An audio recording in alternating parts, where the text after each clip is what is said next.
दोस्तों, एक गांव में एक सफल व्यापारी रहता था। उसके पास एक अच्छी बड़ी दुकान थी और आमदनी भी इतनी थी, गांव में सबसे ज्यादा अमीर वही था। हर आदमी उससे अच्छे से बात करता और वह लोगों की बहुत मदद भी करता।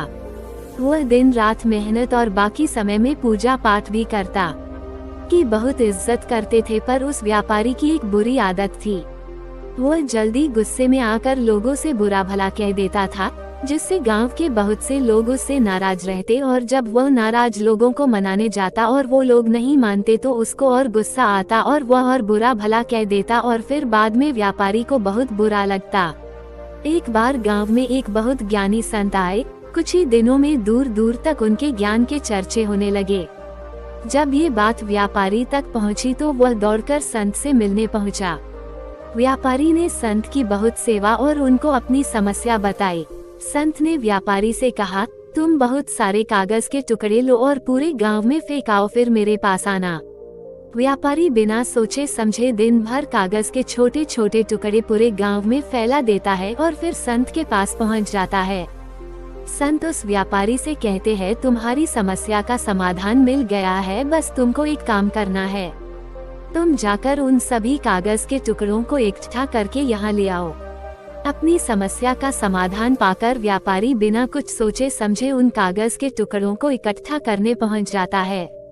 बहुत देर तक कोशिश करने के बाद व्यापारी को ये समझ आता है, ये काम तो करना नामुमकिन है। सीख देने वाली कहानी। वह दौड़कर संत के पास जाता है, कहता, आपने काम दिया वो तो असंभव है, मैं चाहकर भी उसको पूरा नहीं कर सकता।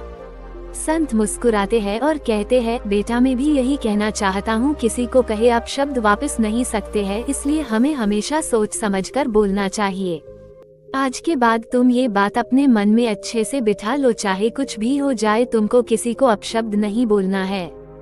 संत से प्राप्त इस ज्ञान से व्यापारी की आंखें खुल जाती है और वह दोबारा जब भी किसी को गुस्से में कुछ बोलने वाला रहता है उसको कागज के टुकड़ों का उदाहरण याद आ जाता है। शिक्षा। इस कहानी से हमें ये सीखने मिलता है कि कितनी भी मुश्किल क्यों ना आए, हमें किसी को अपशब्द नहीं बोलने चाहिए, क्योंकि अपशब्द से हुए नुकसान की भरपाई करना संभव नहीं है। गलत शब्दों से किसी को ठेस नहीं पहुंचाना चाहिए। अपना मूल्य। एक बार एक टीचर हाथ में 1000 का नोट लेकर क्लास में अंदर आया और अपने स्टूडेंट से बोला, बताओ इस नोट को कौन लेना चाहेगा। सभी ने हाथ खड़े कर दिए।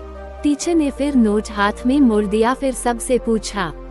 सब ने फिर नोट लेने की इच्छा जाहिर की। टीचर ने नोट को और गंदा कर दिया, फिर सबसे पूछा, अब इसको कौन लेना चाहेगा।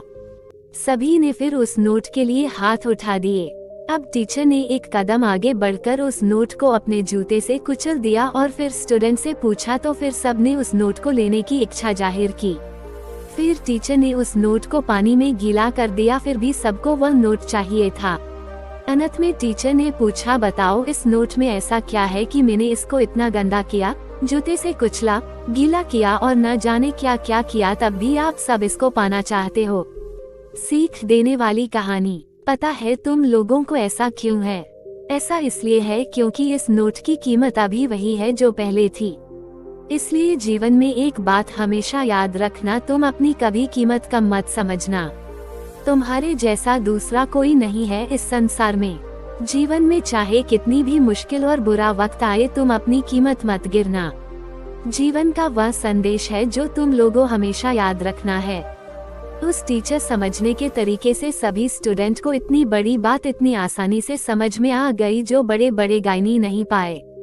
शिक्षा। इस सीख देने वाली कहानी से हमें ये शिक्षा मिलती है कि हमें उस नोट की तरह बनना है जो किसी भी हालत उसकी कीमत कम नहीं होती। जीवन में कितने भी उतर और चढ़ाव आए, हमें अपने हौसलों को कमजोर नहीं करना है।